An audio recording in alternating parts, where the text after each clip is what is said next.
ನನ್ನೆಲ್ಲ ಕೇಳುಗ ಮಿತ್ರರಿಗೆ ಪ್ರೀತಿಯ ನಮಸ್ಕಾರಗಳು.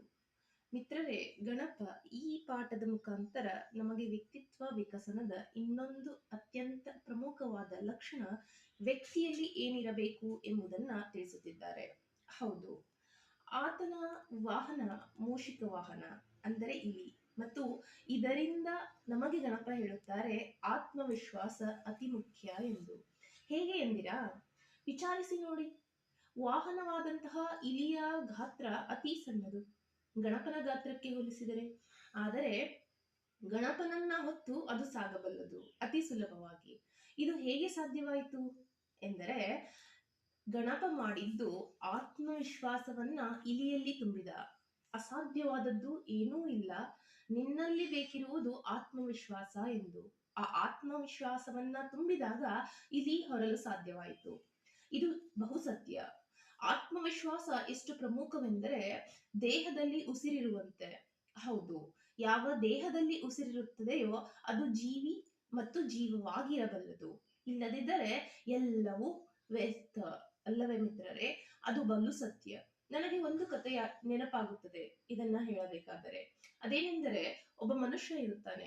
ಆತನ ವ್ಯಾಪಾರ ಬಲೂನನ್ನ ಮಾರಿ ತನ್ನ ಜೀವನವನ್ನ ನಡೆಸುವುದೇ ಆಗಿರುತ್ತದೆ. ಆತನ ಜೀವನ ತನ್ನ ಬಲೂನನ್ನ ಮಾರುವ ಮುಖಾಂತರ ಆತ ಕಂಡುಕೊಂಡಿರುತ್ತಾನೆ.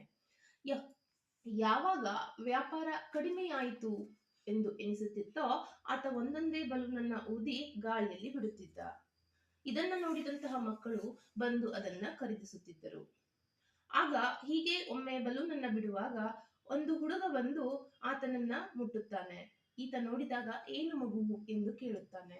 ಆ ಮಗು ಕೇಳುತ್ತಾನೆ, ಅಂಕಲ್, ನೀವು ಕಪ್ಪು ಬಣ್ಣದ ಬಲೂನನ್ನ ಬಿಟ್ಟರೆ ಅದು ಮೇಲೆ ಹೋಗುತ್ತದೆಯೇ? ಆತ ಹೇಳ್ತಾನೆ, ಆ ವ್ಯಕ್ತಿ ಯಾರು ಬಲೂನನ್ನ ಮಾರುವಾತ, ಅದು ಬಣ್ಣದ ಮೇಲೆ ಸಂಬಂಧವಿಲ್ಲ, ಅದರಲ್ಲಿರುವ ಗಾಳಿಯ ಮೇಲೆ ಎಂದು. ಅಲ್ಲವೇ ಮಿತ್ರರೇ? ಈ ಗಾಳಿಯೇ ಆತ್ಮವಿಶ್ವಾಸ. ಈ ಆತ್ಮವಿಶ್ವಾಸದಿಂದಲೇ ಎಲ್ಲವನ್ನು ಮಾಡಲಾಗುವುದು.